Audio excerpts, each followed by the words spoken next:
Welcome to another video. Today we are 24 hours out of my second triathlon. Triathlon is tomorrow at 1 p.m.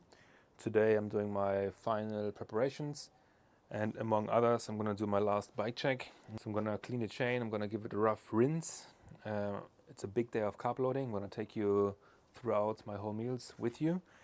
And today I can also pick up my race pack, which I couldn't do with my first triathlon, which ended up being super chaotic on the race day. So I'm very happy that I can do this one day before.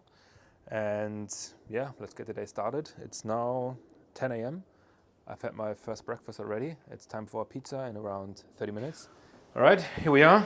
Second breakfast is about to be served. Just a salami pizza, and I fried a bit of chicken breast. This is not fully cooked yet, because I want to make sure it's not dry when I put it in the oven. This is just for some extra protein. I have also chopped up a bit of green chili. I'm gonna put it on top because I like it to have a bit spicy. This is how second breakfast looks like when you are doing a carb loading, at least for me.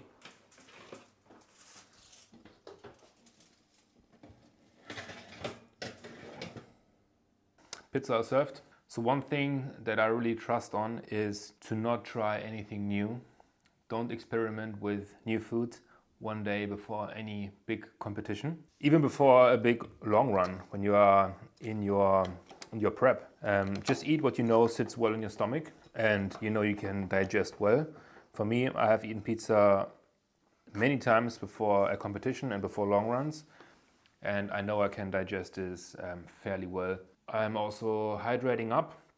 This is some electrolytes already. That's also another important thing, is to drink at least 1 liter more than you usually do to actually store all of this glycogen in your muscles and to be well hydrated when race day comes around.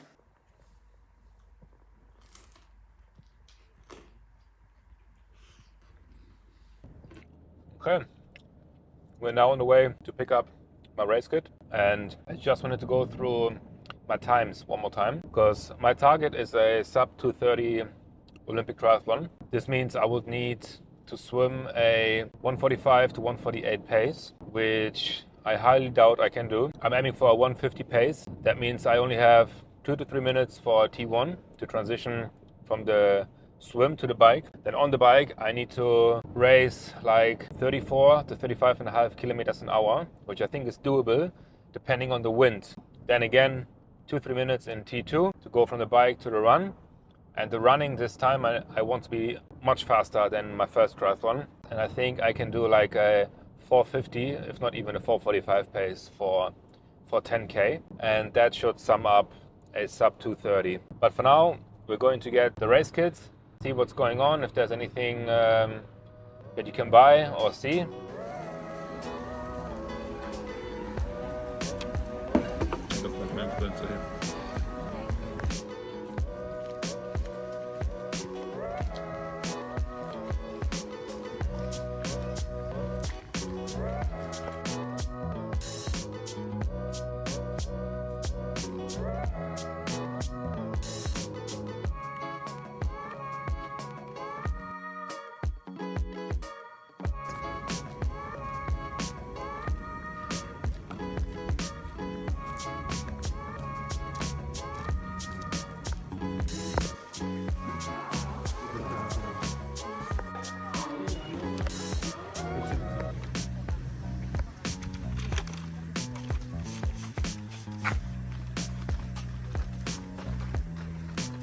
Received my number, 872 it is.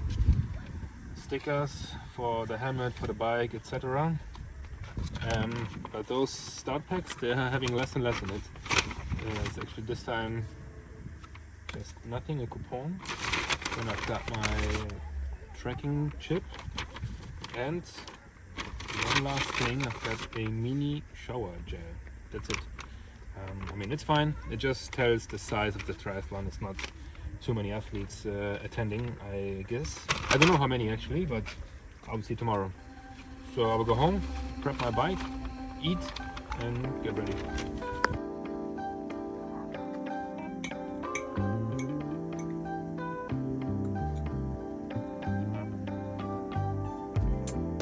So as always, I like to lay out everything that I need one day before. Starting with the swim, we've got obviously the swimming cap, then the goggles, got earplugs, anti-fog spray. For the bike ride, I've got my shoes, the helmet, sunglasses. For the run, I've got my running belt, my running shoes, the triathlon suit and the wetsuit. And also, one thing that I'm gonna do this time is I bought myself a very bright blanket, in this case an orange one. And I'm gonna put this on top of my bicycles so I can spot it quicker. So this is pretty much it. I'm ready to pack it up, put the stickers on my bike and call it a day.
Okay, all right.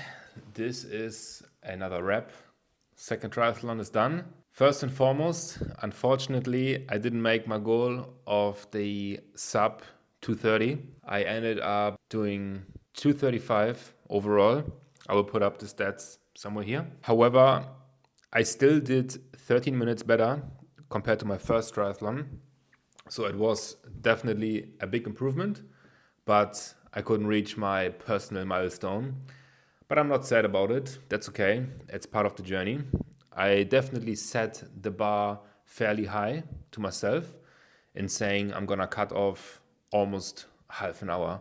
But just a few things I wanted to share is the structure of the triathlon wasn't really great. I liked the location. It was a beautiful lake, but so for the swim, we had to do 2 laps of 750 meters, which is okay. But then for the bike ride, we had to do 6 laps of 6.5 kilometers. And I thought that was a little annoying. Fortunately, I did have a smartwatch. I can't imagine the people who don't have a smartwatch who need to count the laps they are in. That's pretty hectic.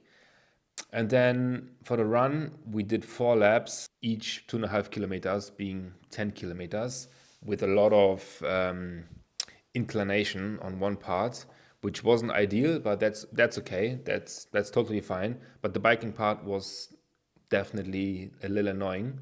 The swim has really cost me my sub 2:30 because I swam a 1:59 pace, which I thought I can do better. My aim was a 1:50 to 1:52 pace, and these are exactly the 5 minutes that would have saved my personal goal. The biking was okay with 33.5 kilometers per hour on average. The run was strong, in my opinion, with a 4:43 pace. I had 6 gels in total. I had my electrolytes on the bike. It was all going very well. My family was there who supported me, my wife, my mom. But yeah, it was a great event. I'm still very happy with the results. At least I did get a not really beautiful t-shirt. It just says finisher, the sponsors, and the name of the triathlon. I'm looking forward to the next thing that is coming up. I do have a couple of things in mind. I will definitely keep you updated. And if you like the video, please subscribe, share some love, and hopefully I will see you in the next video. Bye bye.